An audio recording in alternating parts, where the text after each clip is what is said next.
Kamali, Kamali 1 minute मी काय सांगतो ऐकून घे. कमळी 1 मिनिट थांब प्लीज, माझं ऐकून घे एकदा. सर मी काय ऐकून घेऊ तुमचं? तुम्ही खोटं बोललासा माझ्या संग. विश्वास तोडलाय तुम्ही माझा सर. मी खरंच असं काही नाही केलंय. तुम्ही का नाही सांगितलं तुमच्या आईला की मी नायशाला डान्स शिकवायला येतो? यामागे नेमका काय विचार होता तुमचा? मी तिला आजच सगळं सांगणार होतो. मग एवढे दिवस का नाही सांगितलं सर तुम्ही? तुम्ही बघितलं ना केवढे चिडलेले त्या. अहो का वागलात तुम्ही असं?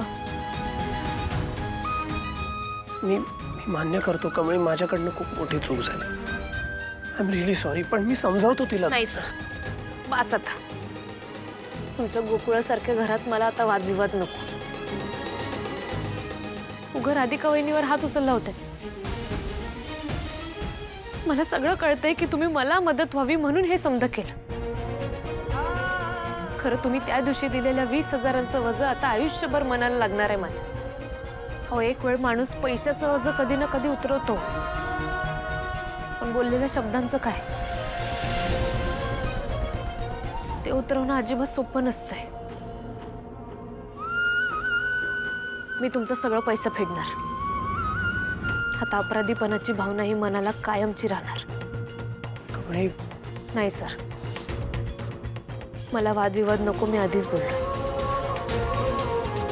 मी तुमचं सगळं पैसे परत करणार यो शब्द आहे माझा.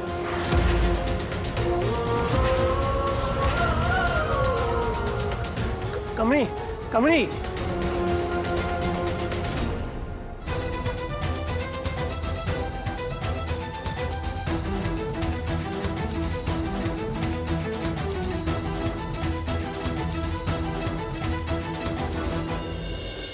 आई,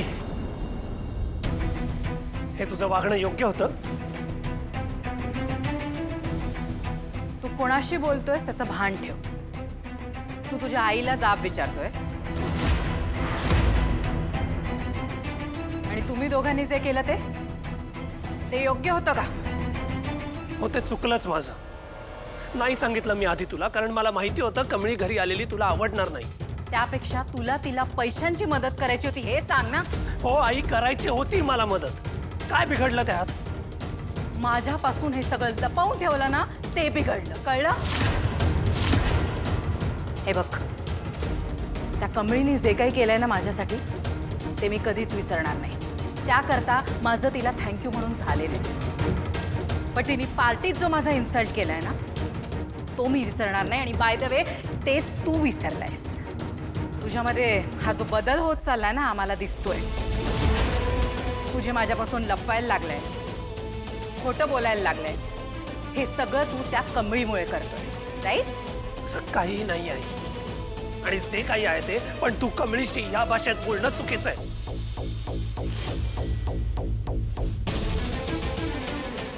ऋषी, मी तुझी आई आहे. तुझ्या मनातलं तुझ्यापेक्षा जास्ती चांगलं मला कळतं. तू तिची बाजू का घेतोयस? तुला अचानक तिचा इतका पुळका का आलाय? हे सगळं मला कळतंय. पण एक गोष्ट लक्षात ठेव, मी जे सांगेन तेच तुला करावं लागेल. रिधिमा येते, तुझी आणि तिची एंगेजमेंट करणार आहे.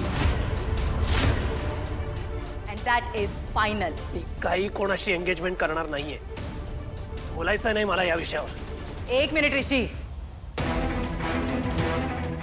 मी तुला विचारत नाहीच आहे, मी तुला सांगते. तसंही काहीही विचारण्याचा सांगण्याचा हक्क तू गमावून बसलायस. सो तुझं लग्न रिधिमाशीच होणार, पिरियड.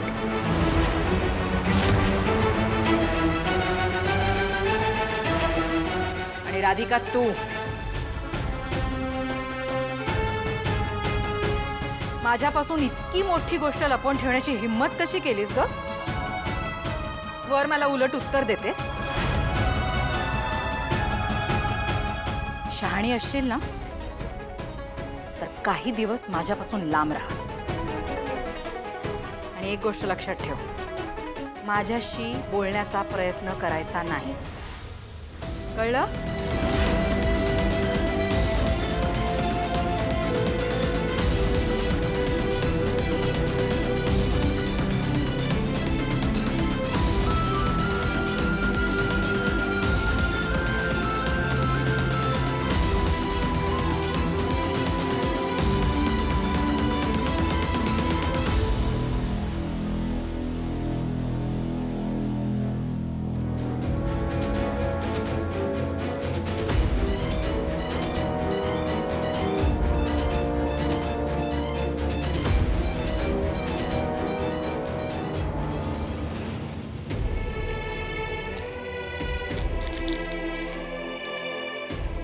कमळे, अगं बरं झालं तू आलीस. हे बघ अगं सर्वरी ताई मी दिवसभर इतकं खेळलो की नाही, लय मज्जा आली. हे बघ हा दोरा घ्यायचा, हे असं करायचं आणि हे बघ याच्यातून असं बोट टाकायचं आतमध्ये. कमळे अगं असं काय करतेस, हे बोट टाक की आतमध्ये. अगं हे बघ लय भारी होतंय. हे बघ हात घे आणि टाकायच्यात बोट. अगं कमळे हात टाक की. निंगे बाहेर जा.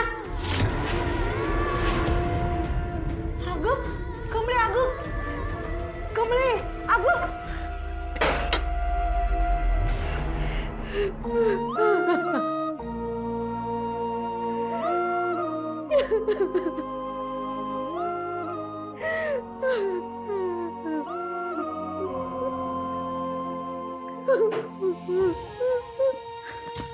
कमळे काय ग, काय झालं? निंगे लय लय आठवण येते गायन आबांची. या मुंबईत आपलं कुणीच नाही, लय एकटं वाटायलंय ग मला. कमळे अगं असं का बोलतेस? अगं मी आहे की तुझ्या संग, तू गप्पू. आता आई असते तर तिच्या खुशीत जाऊन लय रडलो असतो बघ. तर तिने असं पोटाशी धरून ठेवलं असतं बघ. सगळं ठीक आहे, काही झालेलं नाही असं वाटलं असतं. ती असली की नाही अजिबात एकटं वाटत नाही ग. इथली माणसं ही मुंबई नको नको झाली बघ. कमळे अगं येडे आहेस काय? हा आणि काय बोललीस एकटं पडणार आहे म्हणून? हा एकटी कशी काय पडशील? अगं मी आहे की तुझ्या बरोबर. आपण दोघी असताना कोण कशाला एकटं पडल? अगं तू आणि मी आहे की एकमेकीला. आपण कधीच एकटं पडणार नाही कमळे.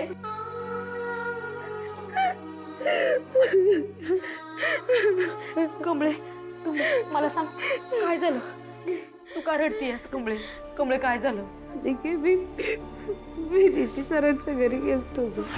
नायशूच्या शाळेपासून ते ती काय खाईल हे मी ठरवते.